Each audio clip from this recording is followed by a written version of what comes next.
Well, welcome back, ladies and gentlemen. Lithium is the new gold as the world shifts to renewables and alternative energy storage. Today, we're further exploring ion energy with CEO Ali Haji. Welcome, sir.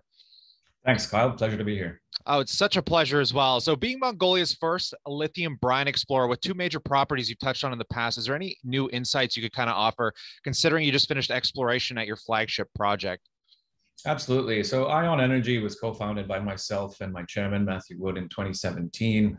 We went public in 2020, August 2020. So we've been trading for just about a year now on the OTC, the TSX Venture, and over in Frankfurt. As soon as we went public, we started exploration, as you said, on our flagship license. So Bava Ayol, it's 81,000 hectares. It's the largest land package ever granted to a public or private entity by the government of Mongolia. It's situated only 24 kilometers from the Chinese border. And that's, of course, relevant given China today consumes the vast majority of the world's lithium. So we started exploration in October of last year. We did some geophysics, some microseismic on Bava Ayol to indicate where we would start our drilling programs, if you will. The country went into its first lockdown in November of last year, up until about May, but we used that time quite well. We acquired a new license, the Urgach-Naran license, which is 29,000 hectares. We added to our team with the likes of Paul Fornazzari, the ex-chairman of Lithium Americas, Dr. David Deeks, an ex-Tesla alumni. And beyond that, we refinanced the company through a bought deal in April of this year. We closed 5.75 through PI Financial and Stifel GMP. When the country opened back up in May, we were able to get back out to site. We did some RC rig drilling on Bava Ayol. We drilled a total of 21 holes with 832 meters drilled. The intention of that program was purely to strike those aquifers and to prove the hypothesis that, in fact, those aquifers exist beneath surface.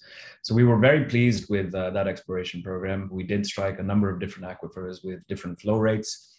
But because the aquifers are flowing in a fashion whereby they are intersecting amongst each other, or they're being contaminated on the way up as they rub along the bedrock or the core body, we've now moved to a hydrogeological drilling program. So we'll start some hydrogeological sampling where we're going down to specific depths, pulling up brine samples that are encapsulated and not contaminated on the way up. And then we'll have those assayed and results will be given out to market as well. Awesome. So I'm going to dive down a little bit deeper into that, kind of going through your financials here, because I was looking at your 6-month filing, because you guys are pretty flush, over 5 million cash, virtually no debt on the books. So with that cash particularly, is that going to take you through that next drill program? And what's the timeline with that specifically? Absolutely. So $5 million, Mongolia is a relatively cheap place to do business, and $5 million will keep us funded for exploration on both assets, Urgach-Naran and Bava Ayol, for 24 months. It also leaves us with a bit of a cushion to look at potential acquisition opportunities in country. And beyond that, I think if you look at our cap table, you'll notice that we do have warrants priced at 40 cents and 70 cents respectively. Those warrants, if converted, would bring in another $11.5 million into the treasury. So we are very well positioned financially. There is no financial overhang. There is no debt, as you so rightly mentioned. And fundamentally, the balance sheet is quite strong. That's incredible. So can you kind of dive down into a little bit of your capital structure as well? Because I've noticed that you got a strong insider ownership at about 25%. You even have Mongolian investors, which I thought was interesting that you mentioned, and a few of these institutions like Delbrook, Spartan. How are you attracting these kind of investors, and what does it mean for Ion? Sure. Management and insiders hold a big chunk of the company, and that's generally the way we like to do business. We have skin in the game. We've participated in every financing at every level. So, we are ultimately owners and operators, if you will. The 25% holding is quite significant because it is fully escrowed for 3 years. That's by design. We want to be aligned with our shareholders. We don't want to exit as soon as our share price starts to run. We have bigger ambitions for the company, and that's why we've escrowed ourselves for 3 years. When you talk about the Mongolian investors, we think it's imperative that the Mongolian people and the country of Mongolia profits alongside with us, as it is their natural resource that we're looking to explore. So it's imperative that we included them there as well. It also allows for us to look to list on the Mongolian Stock Exchange. So having a big Mongolian shareholding will also allow us to make that process a bit easier. You talk about sort of strategics and institutions that are part of the organization.